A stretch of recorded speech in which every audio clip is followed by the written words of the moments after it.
નમસ્કાર વહાલા વિદ્યાર્થી મિત્રો, ફરી એક વખત સ્વાગત છે આપ સૌનું મારી યુટ્યુબ ચેનલ પર। વિદ્યાર્થી મિત્રો, તમે આ ચેનલમાં નવા છો અને હજુ સુધી આ ચેનલને સબસ્ક્રાઇબ ન કરી હોય તો જરૂરથી સબસ્ક્રાઇબ કરી બેલ નોટિફિકેશન ઓન કરો, જેથી કરી આ ચેનલ પર મૂકવામાં આવતા વિડીયોનું નોટિફિકેશન આપ સૌને મળી રહે અને તમે વિડીયો નિહાળી શકો। વિદ્યાર્થી મિત્રો, ધોરણ 9 ની અંદર પ્રોજેક્ટ પ્રવૃત્તિ જેમાં સાથી શબ્દ પ્રવૃત્તિ 2 અંતર્ગત આપણે સોલ્યુશન અને એક સરસ મજાનો આદર્શ નમૂનો જોવાના છીએ। તો અહીંયા સૂચના આપેલી છે કે તમે પાઠ્યપુસ્તકો અને પુસ્તકોમાં એવા શબ્દો વાંચ્યા હશે જેમાં બે શબ્દોનો અર્થ સરખો થતો હોય। આવા સરખા અર્થવાળા શબ્દોને સમાનાર્થી શબ્દો કહેવાય છે, જેમ કે કાયા અને શરીર બંનેના સમાન અર્થ થાય છે।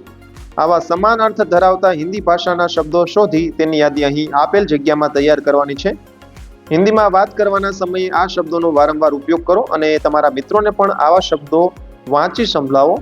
આ અંગે શાળા પુસ્તકાલયનો પણ ઉપયોગ કરી શકાય છે। વિદ્યાર્થી મિત્રો, અહીં ઉદાહરણ સ્વરૂપે 3 શબ્દોની જોડી આપેલી છે, જેમાં કાયા શરીર, સૂરજ સૂર્ય, સુંદર ખૂબસૂરત। વિદ્યાર્થી મિત્રો, અહીં પ્રોજેક્ટ પ્રવૃત્તિ 2 અંતર્ગત હિન્દી શબ્દોના સમાનાર્થી શબ્દો આપેલા છે, જે 2 કે 2 થી વધારે છે। તમે એક અર્થ પણ લખી શકો છો। તો જોઈએ હિન્દી શબ્દોના સમાનાર્થી શબ્દો।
વિદ્યાર્થી મિત્રો, ધોરણ 9 પ્રવૃત્તિ બુકમાં પ્રવૃત્તિ 2 જેમાં સાથી શબ્દ અંતર્ગત હિન્દી ભાષાના સમાનાર્થી શબ્દોની સમજ મેળવી.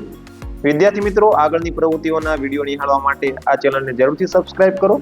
મિત્રો, આ ચેનલ પર ધોરણ 9 તેમજ ધોરણ 10 ની સ્વ-અધ્યયન પોથી, સ્વાધ્યાય પોથીના વિડીયો પણ મૂકવામાં આવે છે. એના આદર્શ નમૂના નિહાળવા માટે આ ચેનલને જરૂરથી સબસ્ક્રાઇબ કરી બેલ નોટિફિકેશન ઓન કરો. ફરી મળીશું એક નવા વિડીયો સાથે. ત્યાં સુધી આવજો.